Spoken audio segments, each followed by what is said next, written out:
Akhirnya, kisruh para broker yang memainkan kendali atas vaksin teratasi dengan masuknya tentara ke dalam arena. TNI di bawah Jenderal Andika dengan gagah berani membungkam BPOM dan membuat Depkes manut. Imunoterapi dendritik yang dilanjutkan penyempurnaannya dan semoga bisa dilanjutkan ke tingkat komersial, kemudian dijadikan acuan alternatif senjata perang lain melawan COVID. Gitu dong TNI, itu baru namanya bernegara. Aktif ambil bagian karena ini wilayah perang, wilayah Anda, wahai abdi negara militer TNI. Jangan pikirkan lagi izin ini itu. Ini keadaan darurat perang. Selama resikonya mendekati nol, imunoterapi dendritik segera dipakai ke masyarakat. Terima kasih BPOM dan Depkes yang akhirnya manut dengan langkah TNI, dan terima kasih TNI yang dengan tegas bersikap karena ini wilayah perang biologi. Kita harus menangkan perang ini dan kami rakyat tidak keberatan TNI yang di depan. Jangan broker vaksin yang di depan mengacaukan kebijakan bernegara lagi dia. Vaksin Nusantara sekarang sudah berjalan aman. Berjalan aman setelah Kepala Staf TNI Angkatan Darat Jenderal menertibkan Kementerian Kesehatan dan BPOM melalui MOU di Markas Besar TNI di Cilangkap, Jakarta. Kasat menertibkan Kementerian Kesehatan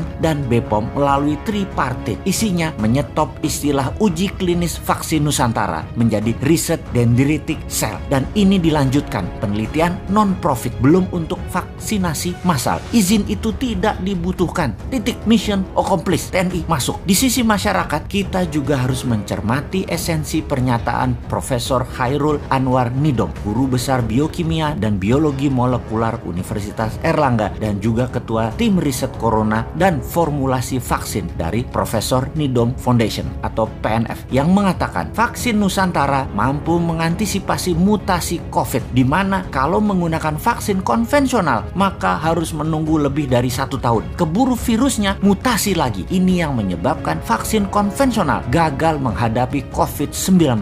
Jadi vaksin Nusantara bukan konvensional vaksin, lebih tepat disebut imunoterapi. Vaksin Nusantara dendritik, cara kerjanya adalah darah pasien dikeluarkan, dipecah, dendritik selnya diambil, antigen virus dimasukkan. Sel dendritik dan virus berinteraksi. Setelah matang, serum disuntikkan ke dalam tubuh pasien kembali. Setelah itu, semoga para broker vaksin asing juga bisa di-stop tindak tanduknya, kemudian bisa mempercepat proses efikasi dan proses safety imunoterapi vaksin Nusantara. Dana vaksin asing yang nilainya triliunan rupiah menggunakan uang negara yang kebanyakan dipegang broker dan oligar semoga tidak berkutik lagi. Mereka itu sampai berani mempengaruhi para pejabat. Semua ini sebenarnya atas nama cuan, bukan atas nama humanitarian, bukan atas nama nasionalisme. Harus segera di-stop. Salah satunya dengan adanya imunoterapi vaksin Nusantara. Ini akan merubah permainan globalis tersebut secara telak. Militer Indonesia masuk itu patut didukung karena sebuah langkah terang-terangan melawan globalis. Jadi bagaimana kalau kita rincikan langkah itu? Siapakah Jenderal Andika sang kasat ini? Mengapa Jenderal Andika bisa menekan BPOM dan Kementerian Kesehatan? Agaknya kita mundur sebentar, mempertanyakan tanda jasa medali Legion of Merit Degree of Commander dari pemerintah Amerika di tahun 2020 kemarin. Itulah medali tertinggi yang pernah diberikan kepada seorang petinggi militer negara lain, di mana bagi pengamat intelijen pertahanan ini sesungguhnya kode keras. Pentagon adalah nasionalis. Pentagon di bawah Chief Joint Staff Panglima Gabungan Miley memang nasionalis tulen yang mengadakan perjanjian ekstra ketat kepada Biden tepat sebelum hari pelantikan, yang isinya kita semua sudah buka di informasi jauh-jauh hari sebelum ini. Anggaran militer